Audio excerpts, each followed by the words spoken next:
Rachi pregunta, hoy con la ex procuradora y ahora aspirante a la Diputación por la libre postulación, Ana Matilde Gómez. Licenciada, bienvenida. Hablemos de extinción de dominio. Usted fue procuradora de la Nación y presentó esta ley siendo diputada. En la práctica, ¿por qué se necesita esta figura que archivaron los diputados teniendo otras leyes que ya permiten el decomiso de bienes ilícitos? Muchas gracias, Flores. Saludos a todos los televidentes. Precisamente porque lo único que nosotros tenemos en la legislación hasta ahora es el decomiso de bienes, que está vinculado al resultado del proceso penal. Es decir, nosotros no tenemos la confiscación, la tenemos vedada en la Constitución como una pena principal.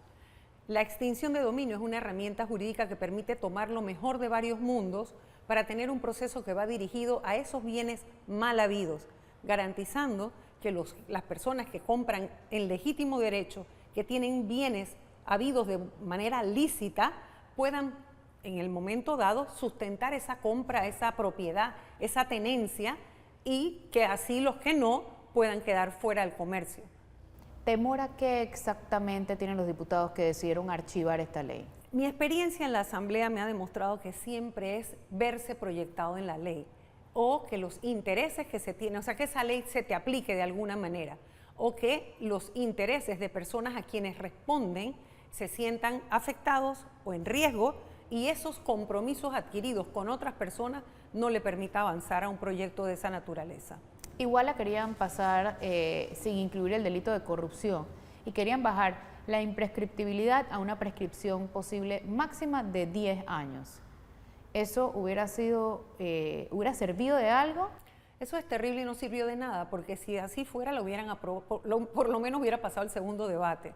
No lo pasó porque siempre es una cosa y después otra. Le ponen 1000 peros.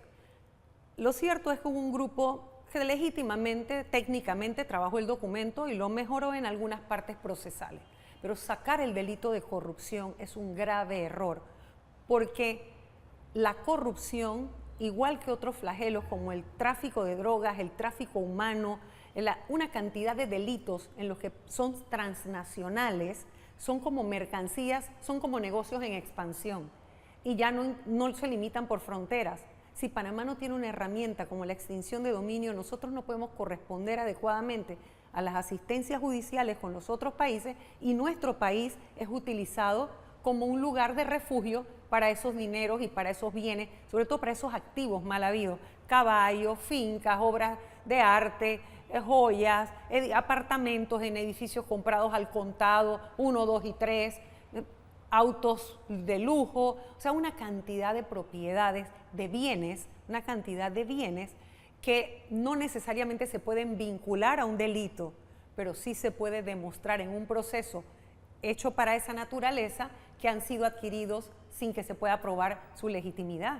También hablaron de que se prestaba para persecución política al no haber necesidad de un proceso penal para abrir un proceso de extinción de dominio. Pero, por ejemplo, en caso de corrupción, muchas veces estos grupos organizados trabajan de la mano y bajo el paraguas de un funcionario. Entonces, en este caso, sancionarías al delincuente, pero no al funcionario que le facilitó el crimen. Pero es que primero el tema de la persecución política en este país ya ha habido y sin tener ley de extinción de dominio. Hemos tenido presidentes maleantes que realmente se han tomado la justicia en sus manos y han hecho con la justicia lo que les ha dado la gana. Usted sabe que yo le puedo narrar de eso casos concretos. Así que eso es una excusa. Por el otro lado, el problema no son las normas, son las personas. Si nosotros escogemos bien y se designan buenos funcionarios que tengan ética en el ejercicio público y que rindan cuentas, no pueden utilizar ninguna norma para convertirla en su voluntad o en su capricho. Entonces, dicho eso, lo importante del tema es que el no vincular, o sea, el tener que vincular los activos al proceso penal es apelar a la impunidad que reina en el sistema de administración de justicia en materia penal, porque es muy engorroso, es muy complicado perseguir a las personas y perseguir los bienes. Son investigaciones paralelas, prácticamente con peritos distintos, para poder identificar una persona y además la trazabilidad del rastro de ese bien o de ese activo. Así que la herramienta es positiva en los más de 7 países en América Latina que ya está. En Europa lo bueno es que allá tienen confiscación, la posibilidad de la confiscación, no necesitan esta herramienta. Pero ¿por qué Cristiano Adames mete esto en el orden del día sin tener un acuerdo previo? Eso es inexplicable porque eso no funciona así. Todos los presidentes, es la experiencia que yo viví allí, por lo general, el orden del día lo prepara con su directiva o lo prepara en un comité muy pequeño, pero por lo general esos acuerdos se dan, sobre todo cuando son temas delicados, es decir, temas en los que tú sabes que no tienes los votos asegurados. Así que hay quienes señalan que ponerlo ahí fue prácticamente, es como para condenarlo a la muerte, porque era como un estoy contigo y no estoy. Ahora, aquí la pregunta realmente, Flores, ¿por qué? Si realmente hay una voluntad del Ejecutivo en que ese proyecto pase, y ese proyecto viene del Ejecutivo, los diputados que están con el Ejecutivo apoyando al vicepresidente son la mayoría los que se pararon para no, o no estaban para no votar. ¿Y realmente hay un compromiso del Ejecutivo? Bueno, es que entonces lo que acaba de ocurrir en la Asamblea demuestra que no. ¿Y tiene es futuro como una esta ley? pantomima. ¿Tiene un futuro esta ley antes del 2024? No lo sé, de verdad no lo sé y ojalá que sí porque la necesitamos. También quedó sin discutirse en este periodo la ley de medicamentos, un tema que realmente importa a la ciudadanía y que había de hecho promovido el vicepresidente al que varios de esos diputados apoyan. ¿Qué nos espera en el siguiente periodo, que ya es el último antes de las elecciones? Mire, la frase que yo más escuché estando en la asamblea es: aquí no se ganan elecciones, váyase para la calle. Eso es lo que me decían, porque usted sabe que yo tuve una asistencia perfecta y eso para ellos era como una burla. Ellos decían que eso no le importa a nadie, eso no le importaba a nadie. Entonces, ahora viene el periodo en el que más usted va a ver a los suplentes. Bueno, aquellos los que realmente su principal vaya a repetir. De lo contrario, no estarán allí. El principal, como no va a repetir, irá al principal y el suplente estará en la calle buscando la titularidad o buscando algún puesto político. Pero en la asamblea no solo está el tema de los compromisos, por ejemplo, como la ley de medicamentos. El principal, y que fue una promesa. Minera. No, bueno, ese no ha llegado, pero cuando llegue eso va a ser un desastre. Yo no quiero saber la cantidad de plata. Ya lo anunció tanto Zulay Rodríguez como Cristiano Adames en la reunión que tuvieron el jueves en la noche. Bueno, imagínense, entonces, si ahora están en proceso electoral, están precisamente calentando los motores para las generales, ¿qué compromiso? Si no se leyeron la de extinción de dominio, que era más corta, ¿usted cree que se van a leer la del contrato minero? Ahí lo único que va a haber es una medición de fuerzas y lamentablemente lo que siempre se dice en todos lados, que corre el dinero por todas partes. Entonces no está bien, ojalá que no, mire, ojalá que ni lo llevaran, porque sinceramente el contrato tiene tantas deficiencias y es un contrato que no nos merecemos, que ojalá los diputados se atrevieran a votar en contra de ese contrato o dar una apertura. ¿Y qué pasaría? O dar una apertura, bueno, no sé, cada cosa en el momento que va llegando. Lo importante es que los panameños necesitan conocer cuáles son todos los perjuicios que vienen de la mano con el bombardeo de ventajas que nos están tirando en los medios en la campaña que tiene la minera. Lo importante es que conozcamos cuáles son los riesgos y los perjuicios. Pero además hubo el otro compromiso, la ley orgánica del régimen interno. La Asamblea lo que debe dar muestra es de empezar a tratar de recomponerse ella misma, cosa que sabemos que políticamente no va a ser. Vamos a un cambio, ya volvemos hoy con Ana Matilde Gómez.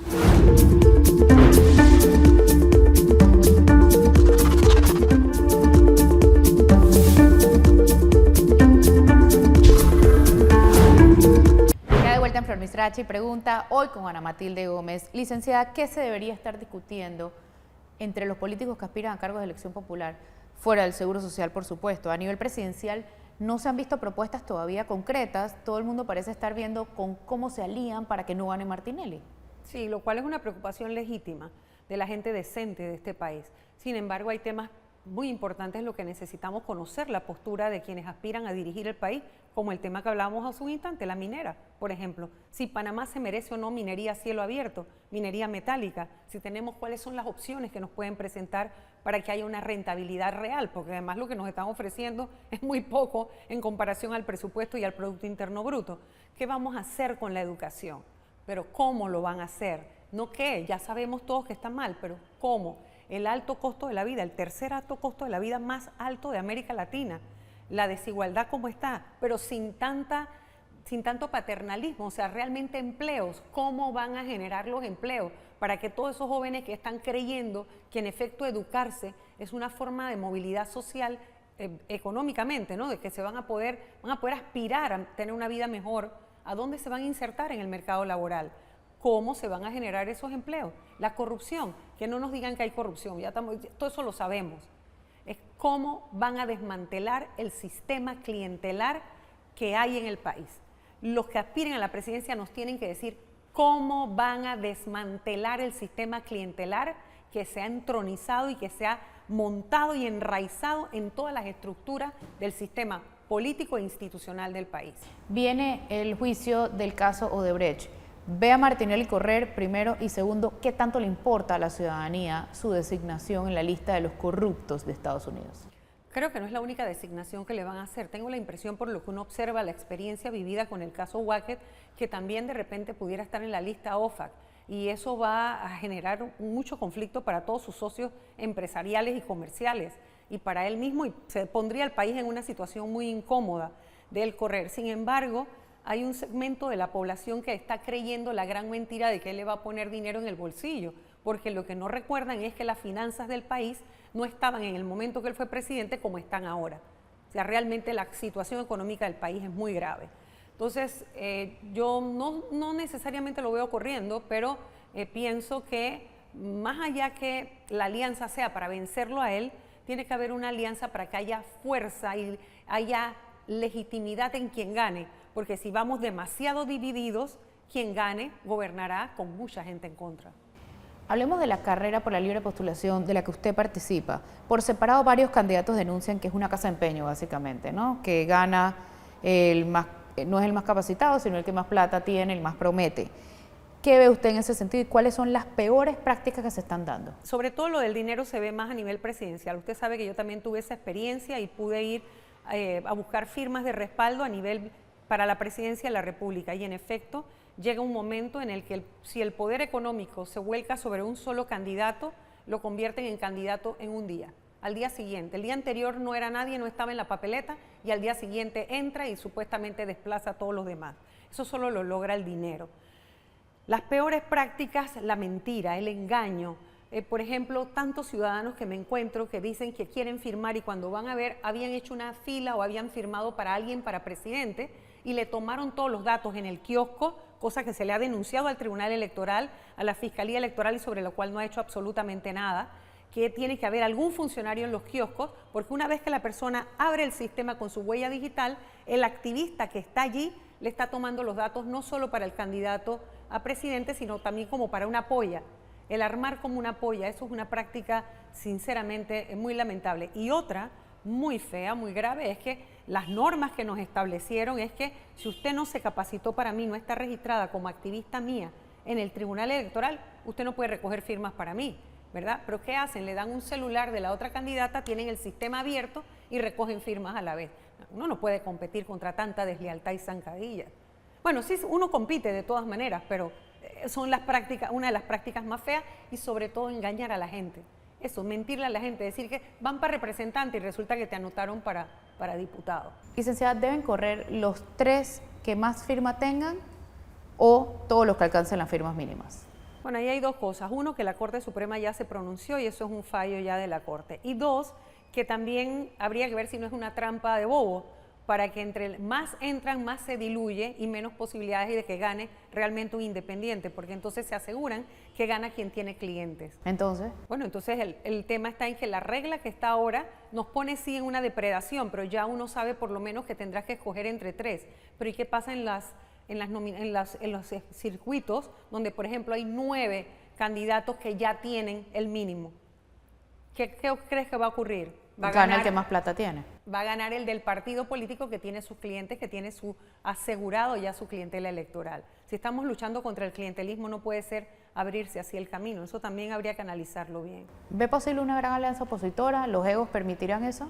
Es verdad que hay muchos egos y el tema principal es que la alianza sea para resolver realmente los problemas del país. Mientras sea para solo vencer a una persona, eso va a ser una torre de Babel. La gran alianza debe ser en función de las propuestas, debe ser programática, debe ser de la visión de país. Y cuando haya esa conjunción de intereses, entonces sentarse a hablar sobre los principios que no van a ser negociables. Con toda la maquinaria gubernamental a su favor, es muy probable que Gaby Carrizo gane las primarias del PRD. La pregunta es, ¿qué pasa después? Si él no sube la loma, ve al PRD dándole la espalda y volcándose a apoyar a Martín Torrijos, porque en ese caso habría sido una buena movida de Martín Torrijos correr por el PP. El sistema clientelar está presente. La gente, yo he escuchado a personas quejarse en el lanzamiento de Héctor Brands, en el lanzamiento de Cristiano, en el lanzamiento de Gaby Carrizo. La gente te habla, te dice, los líderes comunitarios esperando que si hay un pago para el transporte, todos lo disfrazan de mil maneras, la comida, el transporte, lo que sea. Pero hay una movilización de electores que tiene más que ver con el compromiso de conservar el trabajo, el vale digital, y la gente se siente presionada. Entonces, yo no sé qué puede pasar, de verdad no lo sé, pero creo que estamos en una posición muy difícil país, casi al punto del no retorno por el clientelismo que hay en todos los partidos políticos. Y bueno, en todo el tema electoral. Vamos a cambio, ya volvemos. Esto es Flor Misrachi Pregunta, hoy con Ana Matilde Gómez.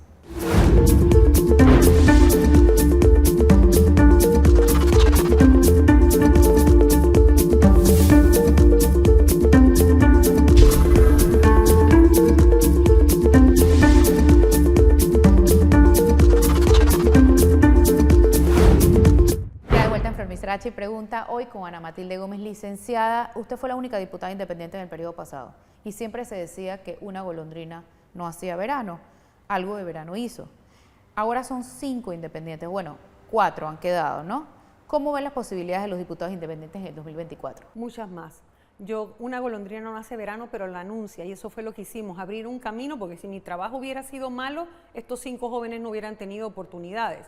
Ellos han hecho también su trabajo y vendrán otros más. De eso se trata la idea, de que haya un balance en esa asamblea para transformar, porque obviamente lo que sí no puede lograr una sola persona son las transformaciones profundas que se necesitan.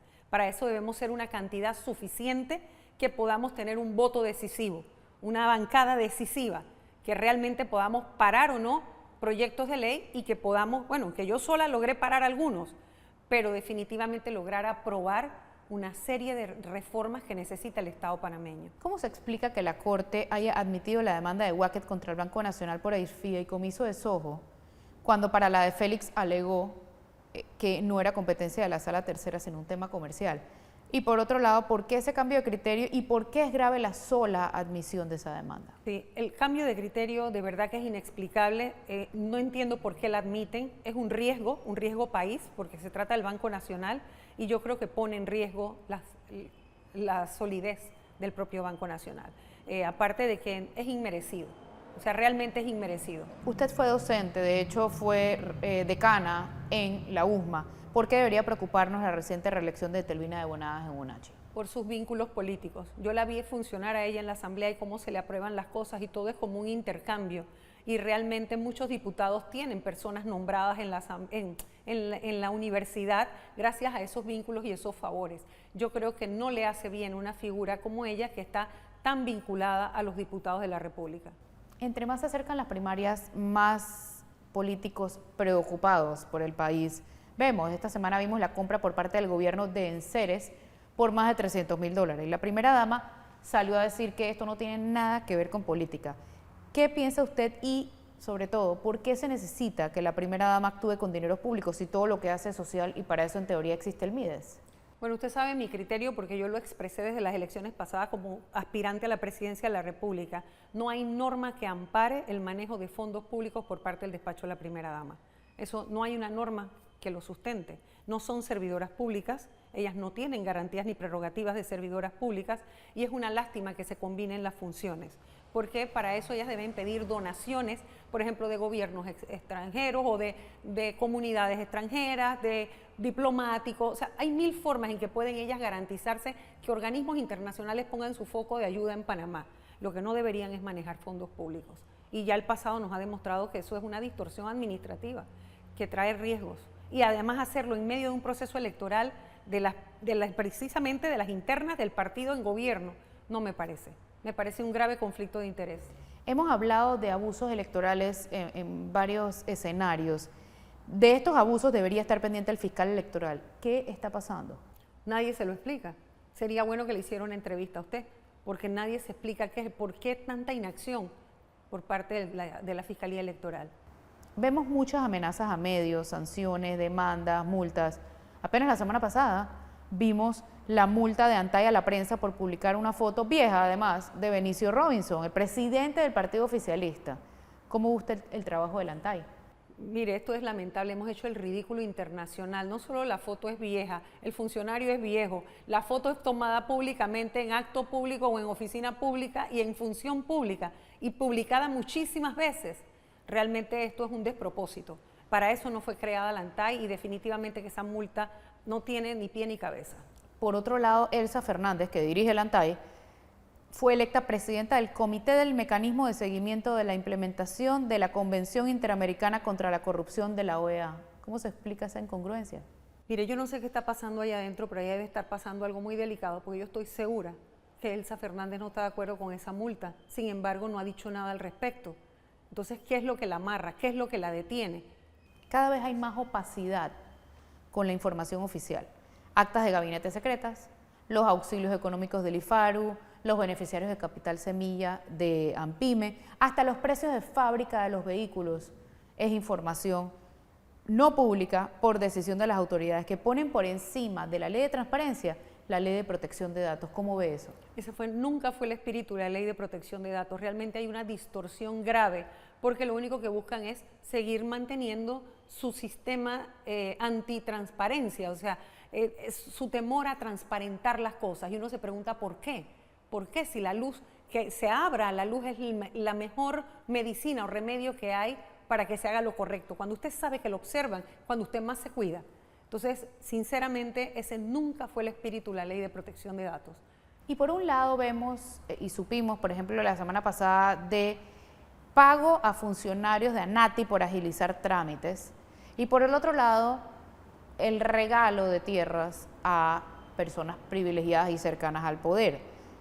Eso es legal, alegan los beneficiados, pero ¿qué habría que cambiar para acabar con esa sinvergüenzura? La política pública en materia de tierras o de asignación de títulos de propiedad, porque ese nunca fue tampoco el espíritu del movimiento latinoamericano para empoderar a los pobres, siendo dueños de su tierra y que fueran sujetos de crédito y pudieran aspirar a una vida mejor. Si no se acompaña a la persona que recibe el título de propiedad, la especulación se los traga y un sistema mercantilizado hace que el que se entera y tiene influencia y que recibe información privilegiada sabe quién es la persona con poca capacidad para negociar, que tiene una tierrita, le acaban de dar el título y se la quitan por poca plata. Ese tampoco nunca ha sido el espíritu del empoderamiento de la ciudadanía o de la gente más necesitada a través de la titulación de tierras. Bueno, muchísimas gracias por acompañarnos hoy. Esto fue Flor Misrachi Pregunta, hoy con Ana Matilde Gómez.